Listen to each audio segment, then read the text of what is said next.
Mu mudugudu wa Gacyamo mu kagari k'Akaboti mu murenge wa Kansi mu karere ka Gisagara, abana babiri abaturage bavuga ko ari abo mu muryango w'abamateka agaragaza ko basigaye inyuma. Urebeye inyuma ku maso bafite intege nke, amatama n'inda byarabyimbye n'imisatsi yaracuramye. Abaturage bakemeza ko ngo barwaye indwara ya bwaki ikomoka ku mirire mibi. Ikibazo twebwe dufite hano mu Gacyamo mu Basangwisi ni ubufasha tudafite.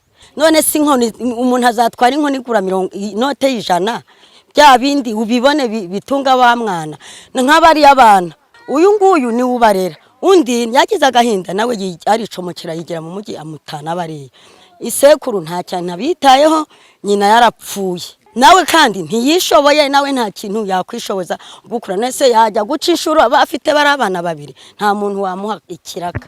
Ubwo rero imirire mibi bafitemo hano ni ukubera ubushobozi bukeya bafite, natwe dufite n'imirire mibi. Buriya burwayi babwita bwaki. Ikibazo cyabo ni ikibazo cyo gusonza, nicyo gituma abana bakunda kugwingira, bakabura icyo barya bagasonza. Nyina nta bushobozi afite bwo kuba yagira icyo abahahira kibazamura ngo kibateze imbere. Abenshi bameze gutyo, imirire ni mibi cyane. Uwiragiye Adelphine w'imyaka 20 ngo niwe wimenya muri buri kimwe mu kwita kuri aba bana barimo uwo yabyaye n'undi yasigiwe na murumuna we ngo wamumutanya akigira mu mujyi gushakisha. Nanjye najya kugenda ntiyambwiye ngo agiye aha, gusa yarambwiye ngo agiye mu Kabande gusarura umuceri. Ngiye kumva numva abantu bo hanze barambwiye ngo yageze i Kigali. Ubwo nyine ubu ndiyakira ndavuga ati reka ntuze, nta kundi nyine nabigenza. Afite imyaka 2. Ndashaka kugira ngo uriya mwana nk'abayobozi nyine mumfashe, uriya mwana nawe agira ukuntu abigenza nyine azamuke nk'abandi bwakimuveho.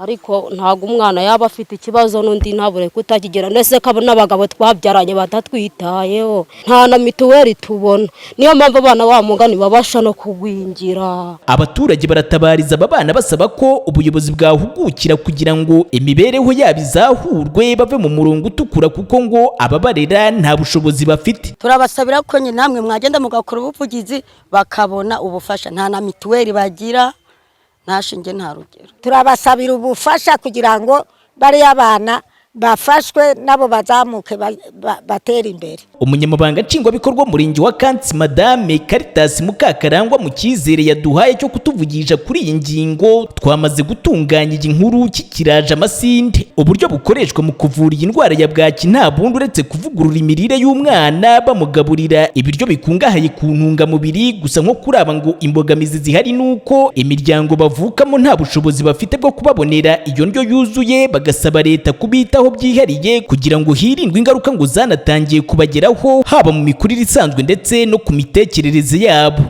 Dieudonne Nshimiyimana, TV1.